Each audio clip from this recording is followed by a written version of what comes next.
From the world-famous Hershey's to up-and-coming craft chocolate makers, we can all agree there's few things in the world that's better than a good old chocolate bar.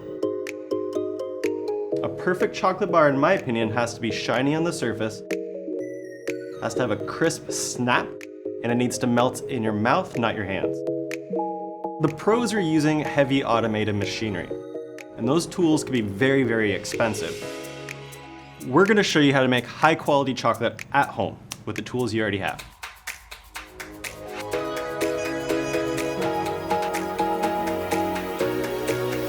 Let's talk about where chocolate comes from. Chocolate starts off with the fruit, the cacao. That fruit is then processed and fermented. After fermentation, it's dried out in the sun. So from here though, this is when it's shipped all around the world to different chocolatiers. They roast it to develop their complex flavors that are unique to their bar. Then it goes through a winnowing process.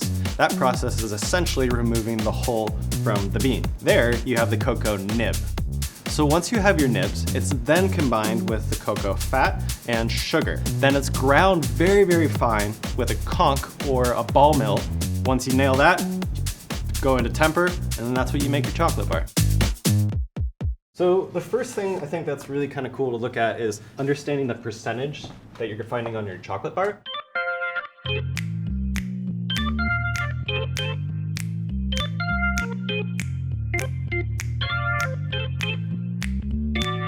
85% pure dark chocolate. That's exciting. This is cocoa beans, sugar, and that's it.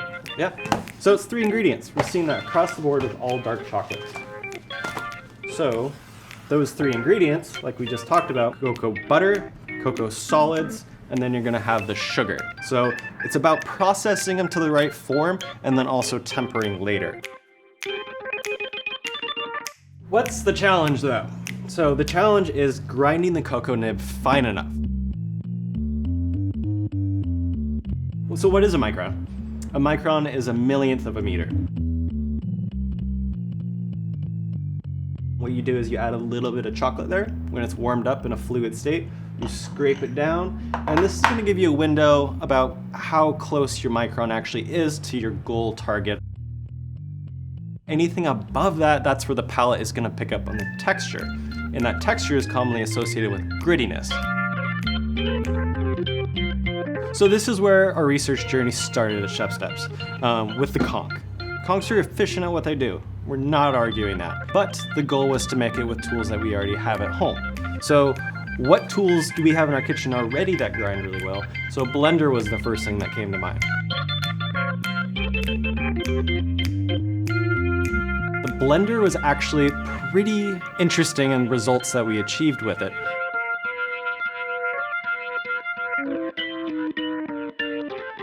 We asked ourselves, could we just skip the grinding process altogether and use more refined ingredients that got us as close as possible to the conch? The results were good. Cocoa powder.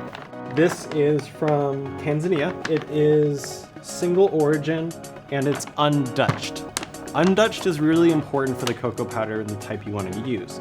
So during the Dutch making process of cocoa powder, what they're doing is they're raising the pH of it, making it more alkaline. So that's going to neutralize some of the flavors and the acidity, but it doesn't have that unique artisan flavor that I was going for. Here we have our powdered sugar. We needed to find a way to get our sugar fine enough, and because we couldn't get there blending it, we decided to use confectioner sugar because it's already very fine in powder. We were a little bit concerned about there being cornstarch present in it, but it didn't affect the flavor or the texture during the tempering, so we were green lit on this guy. Cool, we're at the fun part. We gotta make chocolate now. So the first part in making a good chocolate bar is we have to make our chocolate liqueur. That's the base. So we have our cocoa powder already ground for us. We have our powdered sugar. It's the finest version you can find it on the market. And then we have our cocoa butter or cocoa fat. To get this going, we're gonna heat up our induction unit. We're gonna keep the temperature low at around 120. This could take 5 or 10 minutes, so get this going first.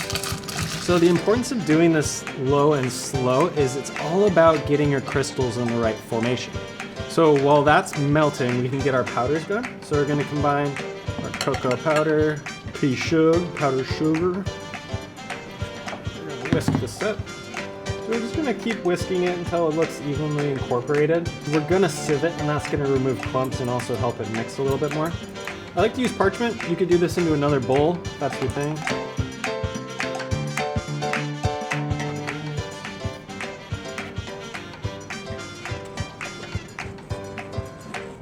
See, look at those chunks.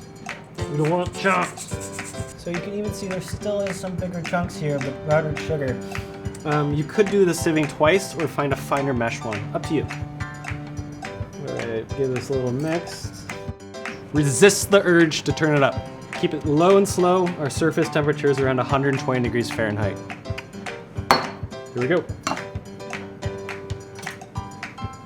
I like to go slow with this and add it in 4 stages. That helps to keep it from clumping, but also as you're adding the powder, the cocoa fat will want to seize up, and temperature is key for the crystal formation. If you go too hot, everything's out of whack.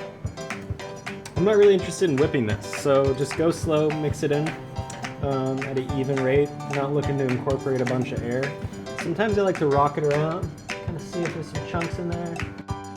I'm making chocolate here. You gotta have it smooth, silky, gorgeous. Whenever I'm mixing in powders, I kind of like to start in the middle, gently mix here, because if you start with these wide strokes, just because of how fine the powder is, sometimes it'll kind of clump and just kind of pop, and then you get your powder everywhere.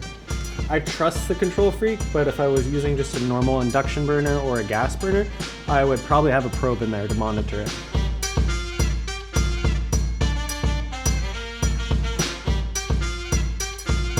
So there it is. We have all of our ingredients incorporated now. Our cocoa fat, solids, and sugar. So the base is done. We're gonna move on to tempering. So what is tempering, and why do I wanna do it? Chocolate forms 6 types of crystal structures. They each have different melting points. The one we want has one of the highest melting points. So we raised up the temperature to melt away the crystals we don't want. When we cool the chocolate slowly, more of the crystals we do want will form, making our chocolate shiny and crisp. So if you don't temper your bar, it's gonna end up being very matte in color, melt at a lower temperature, and it will lack that snap and shine that we really want. So there's many different ways you can temper. You can either do it by hand on a marble surface, you can do it in an automated machine. So we use Joule to temper because it is very precise, and that is so important when tempering. We have a lot more information on this at ChefSteps.com, so check it out, but let's start making some bars. So our chocolate's tempered now, we're ready to cast. So casting is my favorite part of the process because this is what turns your fluid chocolate into a beautiful bar. Molds are available online all over the place. We have some links provided in the recipe, so check those out. But you can also cast these onto a tray if you just want to make a bunch of bark, add some nuts to it or whatever you want, but here we want a perfect looking bar. So the first step in this is we like to brush our molds with some of the tempered chocolate. So that's gonna fill in all the little nooks and crannies, so that way we don't have any air pockets. So you have a very small window of temperature here and time. You wanna be working quick. That's gonna allow the best looking bar with the best sheen. This is definitely a labor of love.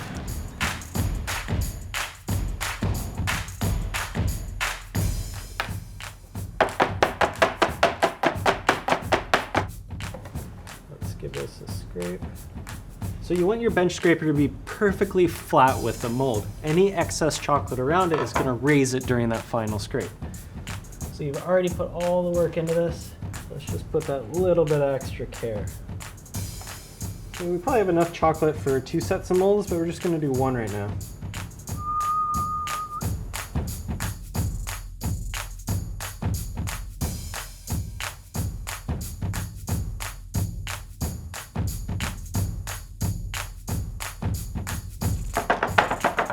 Tap to remove the air bubbles. Great, just like before.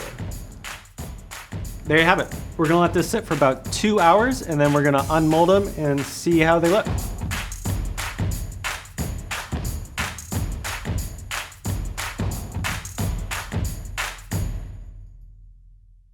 We wanna make sure we achieve the results of a beautiful shine, crisp texture and it melts in your mouth, not in your hands. So let's check it out. So these are ours.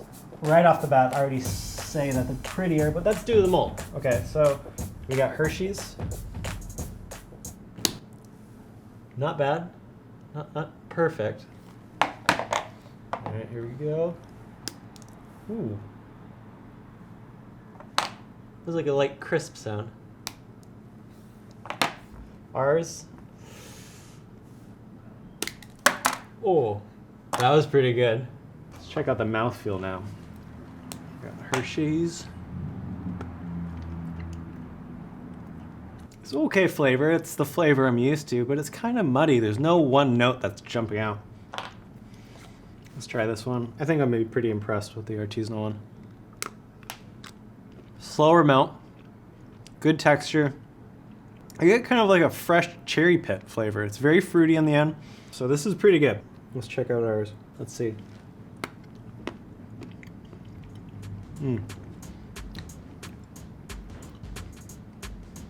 Little bit of texture on the tooth. It's really, really good though. The flavor is my favorite by far across the board. Way better than Hershey's.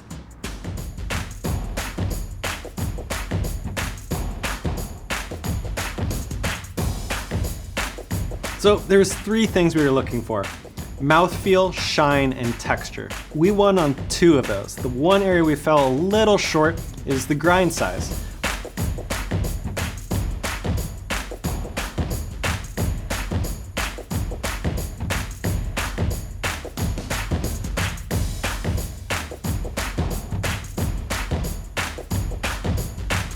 This bar, in my opinion, is a win.